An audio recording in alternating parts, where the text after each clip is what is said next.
მეორე შვილი რომ გავაჩინე. ჩემ აქ რა გადაწყვიტა, რომ ვინაიდან ტელევიზიაში არ მუშაობდი, ჩემი დასაქმების ამბავი მოეგვარებინა და ეს შემთხვევით გაიგო, რომ იყიდებოდა სალონი და გამიკეთა სიურპრიზი ერთ დღეს მოვიდა და მითხრა, რომ ნახოთ როგორ გაართმევ თავს ბიზნეს ვუმენობას, ეს შენი საჩუქარიაო. ნუ ძალიან გამიხარდა, იმიტომ რომ სალონი ზოგადად ისეთი თემაა, რომ ყველა ქალს სიამოვნებს. სხვის სალონებში ვატარებდი მთელ დღეს და ამჯერად უკვე ჩემ სალონში დავიწყე დროის გატარება. ნუ შემდეგ გავიდა 2 წელიწადი, ამ 2 წელიწადში როგორც გითხარით, ძალიან ბევრი რამე ვისწავლე და მივხვდი, რომ ფართი მქონდა იჯარით აღებული და მივხვდი, რომ იჯარის გადახდა სჯობდა, რომ საკუთარ ფართში გადამეხადა ფული და აქედან გამომდინარე ვიყიდე საკუთარი ფართი.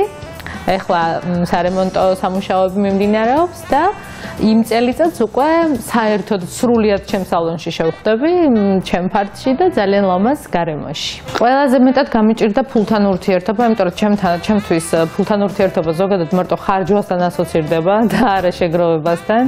აქედან გამომდინარე ვერ გავითვალისწინე ძალიან ბევრი დეტალი, რამაც გამოიწვია ის, რომ აი დაირია მოკლედ ყველაფერი სალონში თავიდან როგორც მოხდა. ნუ შემდეგ უკვე ჩემი საუკეთესო მეგობარი მოვიყვანე მენეჯერად, რომელიც ჩემზე მეტად პრაქტიკული აღმოჩნდა ამ საქმეში და ფულთან შეხება მარტო მას აქვს. ანუ მე ძირითადად ფულთან არ მაქვს შეხება, იმიტომ რომ დღემდე ისევ იმ ხაზს მივყვები, რომ ფული არის სახარჯო მარტო და არა შესაგროვებლად. იქედან გამომდინარე, რომ ფულის ხარჯვა უფრო მეხერხება ვიდრე შეგროვება, ვერ ვარ შემდგარი ბიზნესვუმენი. პირველ რიგში ალბათ იმოქმედა იმან, რომ ასე თუ ისე ამ ქალაქში მე ჩემი სახელი მაქვს. იმოქმედა იმანაც, რომ ჩემ სახელზე მეტად მე ყოველთვის ჩემი ქმრის სახელი მესმის. აქედან გამომდინარე, ცოტა ისეთი ოჯახი ვართ, რომ ესე თუ ისე მაინც ყურში კარგად ხვდება, ანუ ადამიანებს. აქედან გამომდინარე, არ ვიცი მანამდე როგორი სიტუაცია იყო ამ სალონში, იმიტომ რომ კი ვიყავი მომხმარებელი, მაგრამ დაკვირვებული არა ვარ საერთოდ ესეთ რაღაცებზე, ვინ დადის, რამდენი დადის, რაც არ მაინტერესებს, იმას არ ვაკვირდები არასოდეს. და როცა მე შემოვედი, უკვე ძალიან ბევრმა მითხრა, რომ შენი ხათრით მოვედი, რომ აი ვიცოდი, რომ კარგი სიტუაცია იქნებოდა, მე ისედაც ძალიან დიდი მადლობელი ვარ. და ბევრი ის ადამიანი, ვინც ჩემ გამო მოვიდა ამ სალონში, დღესდღეობით ჩემი მეგობრები არიან.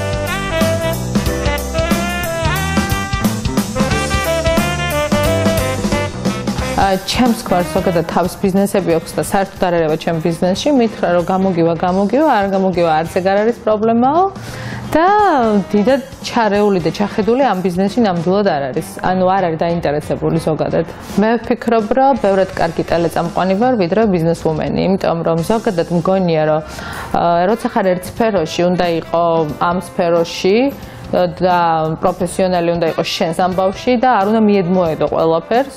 იგივე ხა ჩემგან არასოდეს არ გამოვა პარლამენტარი ან პოლიტიკოსი და არც მექნება ამის ამბიცია, თუმცა დღესდღეობით საქართველოში მე როგორც ვატყობ, ძალიან არეულია ეს მომენტები, ანუ ზოგ სპორტსმენი სადღაც სხვა მსახიობი ხდება, მსახიობი ექიმი ხდება, ექიმი ტაქსიზღოლი ხდება, მოკლედ აი არ ვიცი, ძალიან არეულია ყველაფერი, მაგრამ მე მაინც მგონია, რომ და ყოველთვის ვეუბნები ჩემს ქმარსაც, რომ მე ერთადერთი სადაც ვგრძნობ თავს როგორც თევზი წყალში არის ტელევიზია.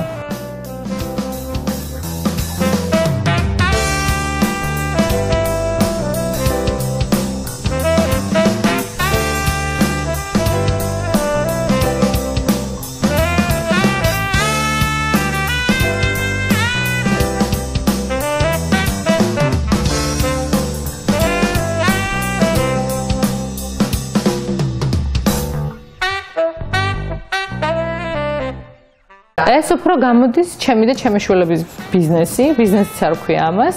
უფრო ოჯახური სიტუაცია არის. ჩემი შვილიც ძალიან პრანჭი არის, უფროსი და სულ სალონში მინდა დედიკო მანიკური, მინდა თმა, მინდა ისინი აქედანვე გადარეული ამაზე. ნუ მე ყოველთვის მოვლილი ვარ, ანუ გადაღებაზე მივდივარ თუ ისე.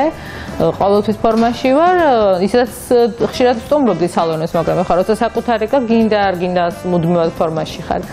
აქედან გამომდინარე, უფრო ვფიქრობ, რომ ოჯახური სიტუაცია ვიდრე ოჯახური ბიზნესი, იმიტომ რომ ბიზნესის თვალსაზრისით დღესდღეობით საქართველოში ისეთი სიტუაცია არის, რომ ზოგადად საქართველოს როგორც ჭამასმის ქვეყანა განთქმული, რომ ყველა რესტორანი სულ მუშაობს და რაღაცა რესტორნებიც ვეღარ მუშაობენ. არ ვიცი რა დაემართა ხალხს, რატო დაეშვა ჩვენი ეკონომიკა ამ დონეზე, იმიტომ რომ მე 2 წელია ამ ბაზარზე ვარ და მე ვხედავდი აქ რა ხდებოდა ვთქვათ წინა ახალ წელს, როცა ძალიან აქტიური მომხმარებლები დადიოდნენ და ეს ადამიანები უცებ გაქრნენ, ანუ ზოგადად ეკონომიკამ ძალიან იმოქმედა ყველა ბიზნესზე, მე ვფიქრობ და მათ შორის რა თქმა უნდა ჩემსაზეც. ჯერს ერთი საქართველოს ძალიან პატარა ქვეყანაა და არის ძალიან დიდი კონკურენცია. გამომდინარე იქედან რომ ქართველებს გვაქვს ესეთი ჩვევა რომ ერთი გააკეთებს რესტორანს და მეორე წინ უხსნის მეორე რესტორანს, არ ვიცი ამაში რას ხედავენ კარგს და მიმზიდველს. ჩემს ტერიტორიაზე ახლა მე სადაც ვარ, ზუსტად 2 ფეხის ნაბიჯის მოშორებით არის ყოველ 2 ფეხის ნაბიჯზე, ანუ არის 9 სალონი. წარმოიდგინო. მე რა თქმა უნდა არის კატეგორიები, ისეთი მომხმარებელი, ესეთი. ანუ იყოფა სალონები კატეგორიებად, არის ძალიან იაფფასიანი სალონები, არის ცოტა პრესტიჟული სალონები.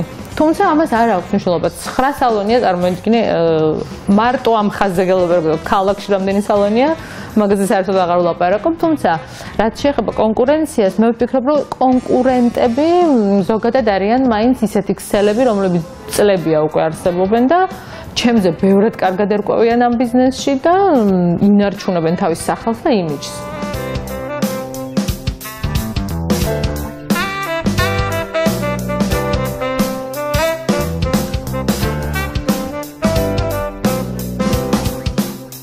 ძალიან დიდ დროს ვატარებ ზოგადად მით უმეტეს ახლა როცა სარემონტო სამუშაოები გვაქვს იქეთ ახლო მდებარე ტერიტორიაზე არის და ამიტომ სულ გადმოდის ამბავში ვარ ძირითადად თუმცა მინდა გითხრა რომ დილას მოვდივარ და თუ საჭიროა ზოგჯერ მთელი დღე აქ ვარ ზოგჯერ არის რომ სხვა საქმეებზეც გავდივარ ხოლმე მაგრამ ზოგადად ისე დიდ დროს ვატარებ კი იმის გარდა რომ ვაკეთებ საქმეს რა თქმა უნდა ასევე თავსაც ვუბლი თმებსაც სახესაც აბსოლუტურად ჩემ სალონში აბსოლუტურად ყველაფერი არის რითიც შეგიძლია თავს მოუვარო აქედან გამომდინარე რა თქმა უნდა ყველაფერს მომხმარებელი ვარ არა იცი როგორი მომენტია მე აქ კონკრეტულ ერთს ვერანაირად ვერ ამოვირჩევ იმიტომ რომ ყველა ძალიან მიყვარს ყველა ჩემი თანამშრომელია თან და ესე რაღაცა გამოყოფასავით გამომივა აქედან გამომდინარე ყველასთან ძალიან მეგობრული დამოკიდებულება მაქვს და როცა ერთი არ არის მეორესთან ვჯდები თუ მეორეს არც ძალიან მესამესთან და ესე არანაირი პრობლემა არ არის ყველა თავის საქმის პროფესიონალია ზოგადად ვფიქრობ ეს შეკითხვა ალბათ ჩემს პერსონალს უნდა დაუსვათ მაგრამ კაცრი არანაირად არა ვარ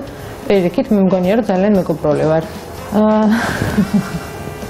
კი გამიშვია სამსახურიდან არ მიყვარს ამბიციური ხალხი და იყო ესეთი შემთხვევა რომ ვერ ავიტანე ამბიციები ოღონდ რა თქმა უნდა კონფლიქტის გარეშე დატოვა ჩვენი სალონი. ვფიქრობ ალბათ კაცის მომენტი უფრო არის ეს ბიზნესის კეთება, იმიტომ რომ კაცები უფრო ზოგადად ჩახედულები და მობილიზებულები არიან ბიზნესზე, ქალები უფრო ალბათ პრანჭაობაზე არიან მობილიზებულები, მაგრამ მე ვიცი ძალიან ბევრი ქალბატონი, რომელსაც არანაკლებ გამოსდის. ისევე როგორც მე ამას შევადარებდი მანქანის დარებას. ზოგადად რო კითხო კაცები არიან ყველაზე მაგარი მძღოლები, ალბათ მძღოლები ხო, მაგრამ მინდა გითხრა რომ ძალიან ბევრი ქალი კაცს არაფრით არ ჩამოუვარდება. ზოგადად თქვენს გადაცემას ბიზნესი მაღალ ქუსლებზე ვუსურვებ რომ ძალიან ბევრი ქალბატონი დაკავდეს ბიზნესით და გქონდეთ ძალიან ბევრი მასალა იმისთვის რომ გადაიღოთ ბიზნესი მაღალ ქუსლებზე.